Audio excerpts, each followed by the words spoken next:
Hello guys, നമുക്കിന്നൊരു മാങ്ങാച്ചാർ ഉണ്ടാക്കാം. അതിനുവേണ്ടി നമ്മൾ മാങ്ങയെല്ലാം അരിഞ്ഞ് വെച്ചിട്ടുണ്ട്. ഇനി നമുക്ക് മാങ്ങയിലോട്ട് ഇട്ട് കൊടുക്കേണ്ട ഇൻഗ്രീഡിയൻസ് എല്ലാം എടുത്തു വെച്ചിട്ടുണ്ട്. ഇനി പൊടികളെല്ലാം ആദ്യമേ മാങ്ങയിലോട്ട് ഇട്ട് കൊടുക്കാം. ആദ്യമേ തന്നെ നമ്മൾ മുളക് പൊടിയാണ് ഇട്ട് കൊടുക്കുന്നത്.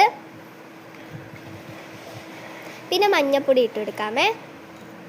പിന്നെ കായപ്പൊടി, പിന്നെ ഉലുവാപ്പൊടി ഇട്ട് കൊടുക്കാം. ഇനി ആവശ്യത്തിന് ഇച്ചിരി ഉപ്പും കൂടി ഇട്ട് കൊടുക്കാമേ. എന്നിട്ട് ഒരു പാത്രം എടുത്ത് അതിനകത്ത് സൺഫ്ലവർ ഓയിൽ ഒഴിച്ചു കൊടുക്കാം. എന്നിട്ട് 2 സ്പൂൺ കടുകിട്ട് പൊട്ടിക്കാം.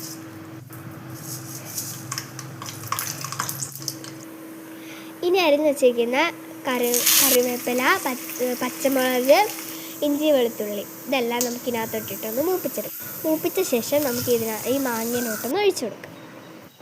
എന്നിട്ട് നമുക്കിതൊന്ന് മിക്സ് ചെയ്ത് കൊടുക്കാമേ. ഇനി ലേശം പഞ്ചസാരയും കൂടി വിതറി കൊടുക്കാം. എന്നിട്ട് നമുക്കതൊന്ന് മിക്സ് ചെയ്യാം. ഉപ്പ് കുറവാണെങ്കിൽ ഉപ്പും കൂടി ഇച്ചിരി ആഡ് ചെയ്ത് കൊടുക്കണേ. ഇനി നമുക്കതൊന്ന് ടേസ്റ്റ് ചെയ്ത് നോക്കാം.